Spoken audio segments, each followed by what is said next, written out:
Cricket, পানি, visa, তিন দিকেই বিপদ। মানে ত্রিমুখী বিপদ শুরু হয়ে গেছে বাংলাদেশের উপর।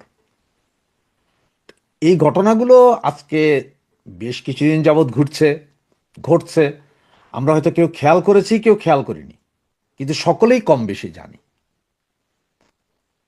তো কম বেশি জানতে বলতে দেখেন, ক্রিকেট নিয়ে কি হয়েছিল যে মুস্তাফিজ আমাদের একজন ক্রিকেটার, বাংলাদেশের খ্যাতনামা ক্রিকেটারই মুস্তাফিজ, তাকে আপনার শাহরুখ খানের দলে নেওয়া হয়েছিল 12 কোটি টাকা, মানে 9.25 লক্ষ রুপি, 12 কোটি টাকা প্রায় টাকায় বাংলাদেশে এই ক্রিকেটারকে নেওয়া হয়েছিল খেলার জন্য।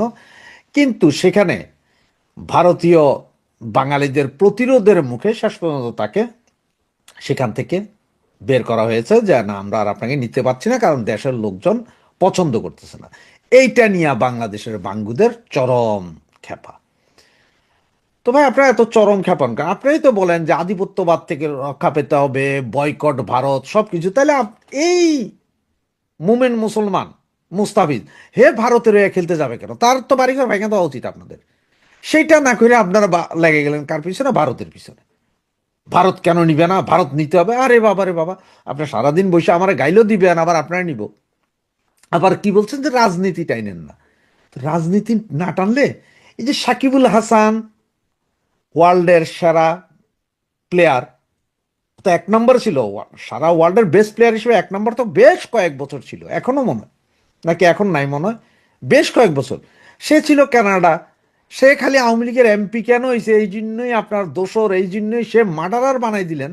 তাহলে এখন ভারতীয়রা কইতেছে এও মার্ডারার, যতগুলো হিন্দু মরছে বাংলাদেশে সবগুলোর পিছনে মোস্তাফিজ আছে। কথা সেম না? তো সুতরাং এরা নেয় নেই।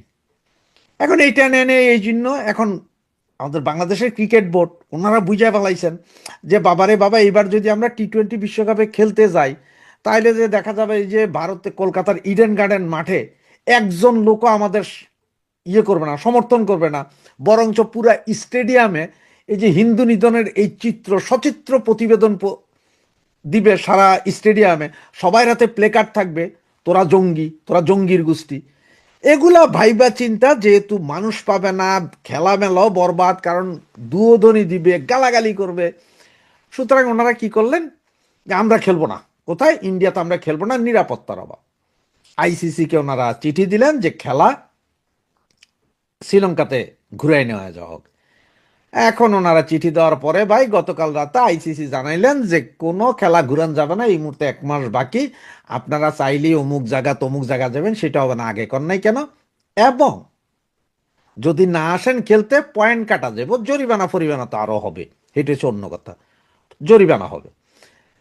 আর শয়তানি করতে করতে হয়তো কোন দিন দেখা যাবে যে এই যে আইসিসি থেকে ওয়ার্ল্ড কাপে যে যে ডিরেক্ট খেলেন সেটা থেকেও বাতিল হয়ে যাবেন, আবার সে ডানা কাপ গতিয়া কাপের মতন খেলে খেলে আইতেইব। মানে ওই যে 50 দেশের লগে খেইলা জিততা চ্যাম্পিয়ন হইলে আপনি আইবেন, নাহলে আবার পড়ে যাবেন। এইটাও হইতে পারে যে টেস্ট ক্রিকেট থেকে বাদও দিতে পারে আপনাদের, কোনো সমস্যা নাই তো। কারণ আইসিসির কর্ণধার, ইনভেস্টার সবই তো বড় বড় ইন্ডিয়ানরা, আপনাদের 2 পয়সার দামও থাকতো না, বাইর করে দিতে পারেন। এ হচ্ছে যে এক ভয়। সুতরাং ক্রিকেট নিয়ে ব্যাপক সমস্যা। এবার আসলে একটু পানি নিয়ে বলি। এই যে আপনার গঙ্গা চুক্তি তো এই মাসেই সম্ভবত শেষ হবে, না জানে আগামী মাসে। এটা নিয়ে অলরেডি এই দেশ ইন্ডিয়া থেকে আসছে, আবার বাংলাদেশ থেকে গেছে, এরা দেখে টেকে আসছে, কিন্তু এই চুক্তি আর হবে না। কারণ এইবার দিল্লি দিবে না। এর আগে আপনার তিস্তা যেমন দিদি দিত না দিল্লি দিত, দিল্লি দিত না দিদি দিত, এই অবস্থা করে যেমন ঝুলে গেছে, এইবার গঙ্গাও গেছে। শুধু গঙ্গা না, যেটা শোনা যাচ্ছে বা যেটা খবর পাওয়া যাচ্ছে যে ভারতের অভিন্ন 53টা নদী, যে 53টা নদী বাংলাদেশের বিভিন্ন নদী নালা খাল বিলের সাথে এসে মিশছে, এগুলো সবগুলোতেই তারা এবার ব্যারিকেড দিবে। এখন আপনারা তো অনেকে বলতে পারেন যে আরে ভাই, ওরা পানি না দিলে কি হবে, বন্যার সময় পানি না, তখন তো ডুবে যাবে না। ভাই, যখন দরকার তখন পানি ছাইড়া দিবে, আর যখন আপনাদের দরকার হবে তখন ওরা পানি দিবে না। পানি নেই, দিচ্ছি না, চুক্তি নেই, আমার দেশের দরকার।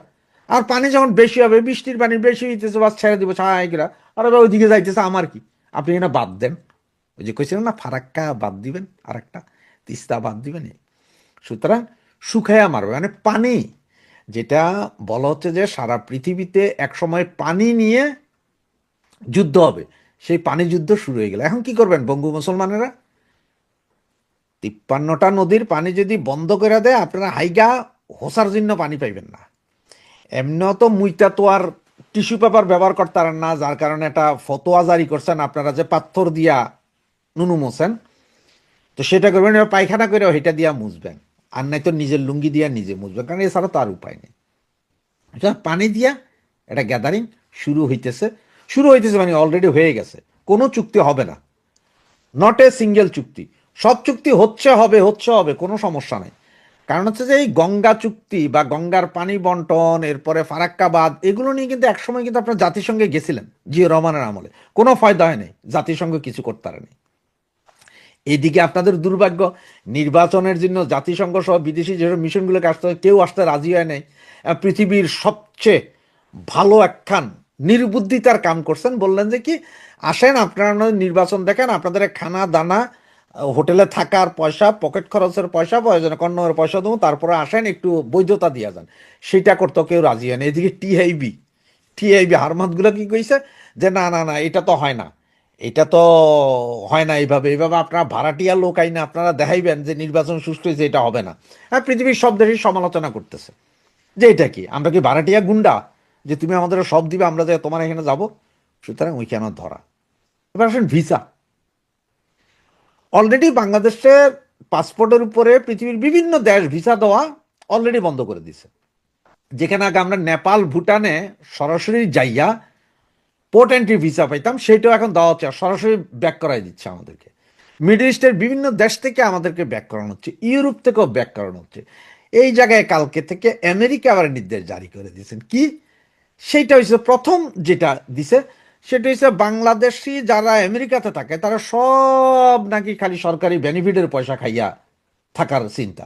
হ্যারাজ এই হারামজাদাগুলো ওইখানে বেনিফিট খায়, সব কিন্তু নামাজ পড়ে 5 ওয়াক্ত, হুজুর, সব জার্গা হুজুর, ওইখানে সরকারি বেনিফিট খাইব আর হালাল হারাম নিয়ে কথা কইব।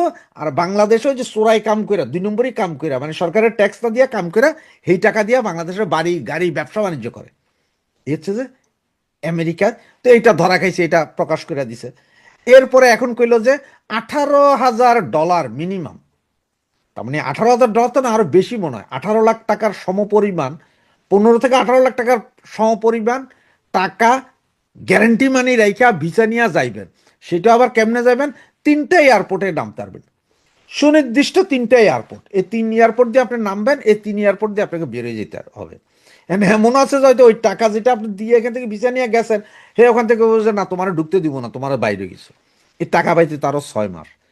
সুতরাং এত 18 লাখ টাকা একদিকে জমা রাখবেন, আবার আরো টাকা খরচ করবেন, ভাই বিশাল ঝামেলা। মানে আপনারে এখন ভিসা না দেওয়ার বা আমেরিকাতে না যাওয়ার জন্য আপনার এই পায়তারাটা চালাইতেছে ওই যে আমাদের বিশিষ্ট কাকা ইনুস, ইন্টারন্যাশনাল প্লেয়ার, যাকে ডোনাল্ড ট্রাম্প এখনো খোঁজে। কই সেই নোবেল বাইটটা দানার ওজনে হাঁটতারে না, সেই মিক্রো ক্রেডিট গরিবের রক্ত চোষা, সে কোথায়? সে যেখানে যাবে সেখানেই বিপদ, সেইখানেই আল্লাহর গজব।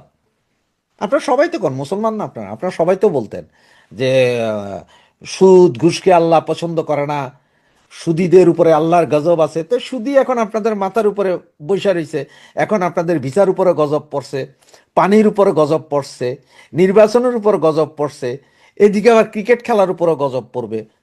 আগামী আর কয়দিন পরে আরো কিসের উপরে গজব পড়ে সেটা একটু দেখতে থাকেন। হ্যাঁ, আমরাও দেখি। জয় বাংলা, জয় বঙ্গবন্ধু। আমাদের বিমান বাহিনীর প্রধান এয়ার মার্শাল মাহমুদ হাসান খান পাকিস্তানে অবস্থান করছেন এই মুহূর্তে, এবং এর মধ্যে সে দেশের বিমান বাহিনীর প্রধানের সঙ্গে একটি গুরুত্বপূর্ণ বৈঠক হয়েছে। বৈঠকের একটি অংশের খবর হচ্ছে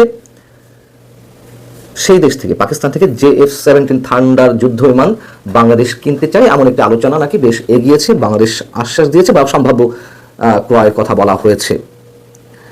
JF-17 থান্ডার বিমান হচ্ছে চীন এবং পাকিস্তানের যৌথ উদ্যোগে নির্মিত একটি বহুমুখী যুদ্ধ বিমান, সামরিক পরিভাষায় যেটিকে বলা হয় মাল্টিরোল ফাইটার জেট। অনেক উঁচু থেকে এটি হামলা করতে পারে, আবার মাটির খুব কাছাকাছি এসেও এটি বোমা বর্ষণ করতে পারে। প্রতিপক্ষের যুদ্ধ বিমানের সঙ্গে এটি আকাশে যুদ্ধ করতে পারে, লড়াই করতে পারে, অর্থাৎ ডগ ফাইট যেটাকে বলা হয়, এবং শত্রুর আকাশ সীমায় ঢুকে বিপক্ষের ঘাঁটি এবং সমরসজ্জার নানান ধরনের নির্ভুল তথ্য খুব সহজেই নিয়ে আসতে পারে। এই খবরটি দিয়েছে, মানে পাকিস্তানের বিমান বাহিনীর প্রধানের সঙ্গে আমাদের বিমান বাহিনীর প্রধানের মধ্যে এই ধরনের আলোচনা বেশ এগিয়েছে। এই খবরটি দিয়েছে পাকিস্তানের আন্তঃবাহিনী গণসংযোগ অধিদপ্তর ISPR। আমাদের ISPR এর পক্ষ থেকে এখনো এই ধরনের কোনো তথ্য আমাদের সামনে আসেনি, অন্তত আমার চোখে পড়েনি। পাকিস্তানের ISPR এর রেফারেন্স দিয়ে আমাদের বিভিন্ন গণমাধ্যমে এই খবরটি বিভিন্নভাবে এসেছে। এখন প্রশ্ন হচ্ছে, যদি সত্যি এই ধরনের আলোচনা এগিয়ে যায় এবং একটি চূড়ান্ত পরিণতির দিকে যায়, সেক্ষেত্রে আঞ্চলিক ভূ রাজনীতিতে কি প্রভাব পড়তে পারে, ভারত এটিতে কি ধরনের প্রতিক্রিয়া দেখাতে পারে, অথবা এর মধ্যে দেখিয়েছে কিনা, আমি সে বিষয়ে যাবো ছোট করে। তার আগে পাকিস্তানের প্রভাবশালী ইংরেজি দৈনিক দ্য ডন কি বলছে এই বিষয়ে। দ্য ডন জানাচ্ছে যেটি, যে বাংলাদেশের বিমান বাহিনীর প্রধান এয়ার মার্শাল হাসান মাহমুদ খান ইসলামাবাদে পাকিস্তান বিমান বাহিনীর প্রধান এয়ার মার্শাল জহির আহমেদ বাবর সিধুর সঙ্গে সাক্ষাৎ করেন। বৈঠকে উভয় দেশের বিমান বাহিনীর মধ্যে অপারেশনাল সহযোগিতা ও প্রাতিষ্ঠানিক সমন্বয় জোরদারের বিষয়টি গুরুত্ব পায়। বিশেষ করে প্রশিক্ষণ, সক্ষমতা বৃদ্ধি, মহাকাশ ও বিমান প্রযুক্তি খাতে সহযোগিতা নিয়ে তাদের মধ্যে বিস্তারিত আলোচনা হয়। এখানে বলা হচ্ছে যে এছাড়া সুপার মুশাক প্রশিক্ষণ বিমান দ্রুত সরবরাহের আশ্বাস দেন তিনি, পাকিস্তানের সেনাপ্রধান। এই উদ্যোগের সঙ্গে দীর্ঘমেয়াদী প্রশিক্ষণ ও কারিগরি সহায়তা কাঠামো যুক্ত থাকবে বলেও জানা গেছে। বাংলাদেশের বিমান বাহিনী প্রধান এয়ার মার্শাল হাসান মাহমুদ খান বাংলাদেশের পুরনো বিমান বহরের রক্ষণাবেক্ষণের সহায়তা এবং আকাশ প্রতিরক্ষা রাডার ব্যবস্থা সমন্বয়ের মাধ্যমে নজরদারির সক্ষমতা জোরদারে সহযোগিতা চান। এখানে কিন্তু মানে আমাদের এয়ার মার্শাল বিমান বাহিনী প্রধান এয়ার মার্শাল হাসান মাহমুদ খান তিনি যে নিজ থেকে কিছু বলেছেন, এই ধরনের তথ্য কিন্তু এখানে অন্তত নেই। কিন্তু পাকিস্তানের ISPR এর বরাত দিয়ে আবার তারা বলছে যে বৈঠকে JF-17 থান্ডার যুদ্ধ বিমানের সম্ভাব্য ক্রয় নিয়ে বিস্তারিত আলোচনা হয়েছে। এর আগে জুলাইয়ের দিকে এই বিষয়েই পাকিস্তানের সঙ্গে বাংলাদেশের আরও একবার আলোচনা হয়েছিল। তখন বাংলাদেশের সেনাবাহিনীর principal staff officer lieutenant general SM Kamrul Hasan, তার সাথে যে সেনাবাহিনী প্রধানের মানে পাকিস্তান সেনাবাহিনী প্রধানের বৈঠক হয়েছিল, সেখানে এই বিষয়টি তখন উঠে আসে। এবং তখন যখন মানে যে যুদ্ধ বিমান JF-17 থান্ডার এটির বিষয়ে তখন যে আলোচনা হয়, সেটি কিন্তু তখন আবার আন্তর্জাতিক বিভিন্ন গণমাধ্যমে খবর হয়েছিল। যেমন কাতার ভিত্তিক যে সংবাদ মাধ্যম আল জাজিরা, তারা তাদের এক প্রতিবেদনে বলছিল যে শেখ হাসিনা সরকারের 16 বছরে পাকিস্তানের সঙ্গে সম্পর্ক অবনতির ধারায় ছিল, তবে সম্প্রতি রাজনৈতিক পরিবর্তনের পর কূটনৈতিক সম্পর্ক পুনর্গঠনের ইঙ্গিত পাওয়া যাচ্ছে। ইসলামাবাদের গণমাধ্যমগুলো জানাচ্ছে, মানে সেখানে আবার যেভাবে বলা হয়েছিল যে বাংলাদেশের পক্ষ থেকে পাকিস্তানের যুদ্ধ বিমান JF-17 থান্ডার কেনার আগ্রহ প্রকাশিত হয়েছে।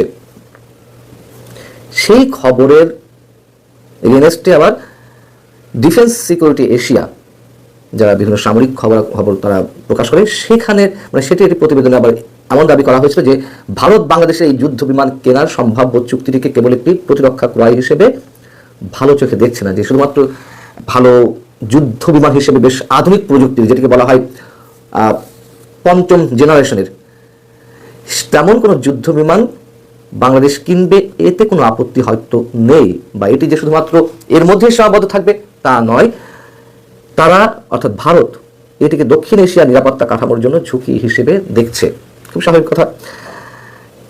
এই মুহূর্তে যে টালমাটাল অবস্থা ভারতের সঙ্গে বাংলাদেশের সম্পর্ক, আবার পাকিস্তানের সঙ্গে ইতিহাসের সর্বোচ্চ পর্যায়ের উষ্ণতম সম্পর্ক, তার সাথে আবার চীন রয়েছে। একটু আগেই আমি আপনাদের জানিয়েছি আরেকটি কন্টেন্টে যে চীনের পররাষ্ট্রমন্ত্রী এবং পাকিস্তানের পররাষ্ট্রমন্ত্রীর মধ্যে কি কথা হয়েছে বাংলাদেশকে কেন্দ্র করে।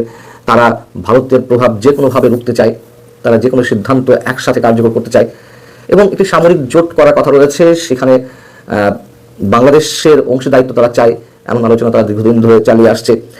তো বাংলাদেশ তো এখন ভূ রাজনীতির কেন্দ্রবিন্দুতে অবস্থান করছে নিশ্চয়ই। সেই জায়গা থেকে আমরা জানি না যে এই বিষয়ে আদৌ কী ধরনের কথাবার্তা হয়েছে, তবে নানানভাবে বিভিন্ন গণমাধ্যমে এই যে যুদ্ধ বিমান F-17 থান্ডার যুদ্ধ বিমান সেটি কেনার বিষয়ে নানান ধরনের কথাবার্তা হচ্ছে।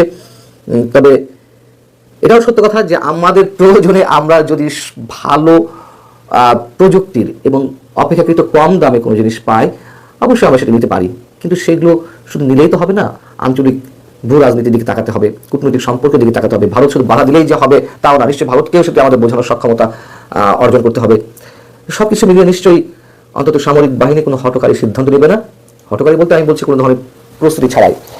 আর আমাদের লাগলে তো আমাদেরকে নিতেই হবে। তবে যেহেতু এই মুহূর্তে হিসেবটি বেশ জটিল, সেই জায়গা থেকে কি হতে পারে সেটি আমরা এখনই অনুমান করতে পারছি না।